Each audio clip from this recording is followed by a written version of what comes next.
RSS के कंधे पर सवार होकर हरियाणा जीतेगी बीजेपी। हरियाणा बीजेपी की नैया को आरएसएस लगाएगा पार। लोकसभा में आरएसएस की नजरअंदाजी की भूल हरियाणा में नहीं दोहराएगी बीजेपी। आरएसएस के प्लान से कांग्रेस को हरियाणा में चित करेगी बीजेपी। आरएसएस की बिसात पर हारी हुई बाजी जीतेगी बीजेपी। नमस्कार दोस्तों, मेरा नाम है राज के वर्मा और आप देख रहे हैं रिपोर्टर जी। अगर आपने रिपोर्टर जी चैनल को सब्सक्राइब नहीं किया तो दोस्तों सबसे पहले चैनल को जरूर सब्सक्राइब कर लीजिए।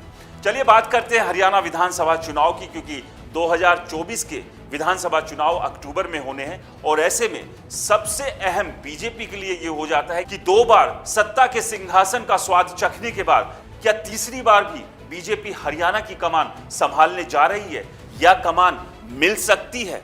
क्या इस तरह के हालात बीजेपी के सामने या बीजेपी के हरियाणा में बने हुए हैं कि वो तीसरी बार जीत जाए, क्योंकि कांग्रेस इस वक्त कहीं ना कहीं बीजेपी से काफी आगे चल रही है। 2019 की 10 लोकसभा सीटों में से बीजेपी ने 10 की 10 सीटें जीती थी, लेकिन 2024 की बात करें तो इन 10 में से 5 सीटों को बीजेपी ने लूज कर दिया और वहीं कांग्रेस ने ये 5 सीटें गेन की थी। अब ये लूज करने और गेन करने के बीच में एक का कॉन्फिडेंस हाई हो गया है तो एक का कॉन्फिडेंस लो है। तो अपने इस लो कॉन्फिडेंस को हाई करने के लिए क्या बीजेपी आरएसएस का सहारा लेगी? क्योंकि लोकसभा चुनाव की बात करें तो आरएसएस को लोकसभा चुनाव में बीजेपी ने नजरअंदाज कर दिया था। कहीं ना कहीं बीजेपी को यह लग रहा था कि अब उसे किसी की जरूरत नहीं है, उसमें खुद में ही इतना दम है कि अपने दम के सहारे वो 400 सीटें लोकसभा की जीत लेगी। लेकिन हाल बुरा हुआ और इसी बुरे हाल से सबक लेते हुए अब हरियाणा में बीजेपी वही गलती नहीं दोहराएगी जो उसने लोकसभा में दोहराई थी। यानी कि आरएसएस को पूरी अहमियत अब हरियाणा में दी जा रही है, न केवल हरियाणा, बाकी दूसरे स्टेट्स में भी जहां पर चुनाव होने हैं। तो अब ऐसे में सवाल यह है कि आरएसएस की सवारी कर क्या विधानसभा चुनाव बीजेपी जीत जाएगी? क्योंकि अब लगातार आरएसएस भी हरियाणा में बीजेपी को तमाम इनपुट्स दे रही है और बीजेपी भी गंभीरता के साथ ही इन इनपुट्स को ले भी रही है।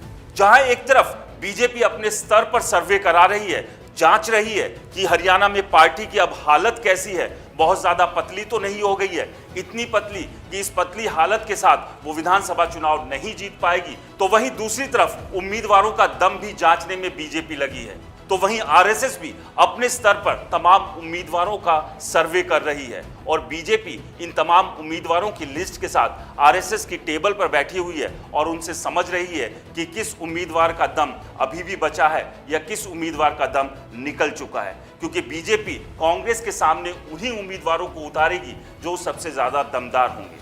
तो ऐसे में अब बीजेपी को उम्मीद है कि अगर आरएसएस उसके साथ पूरी तरह से आ जाएगी तो हरियाणा में जिस बाजी को वो इस बार हार रही है उसको जीत सकती है। आपको क्या लगता है, क्या हरियाणा में आरएसएस बीजेपी की तीसरी बार वापसी करा सकती है? हमें कमेंट्स कर जरूर बताइए। रिपोर्टर जी चैनल को सब्सक्राइब नहीं किया है तो दोस्तों चैनल को सब्सक्राइब करना ना भूलें।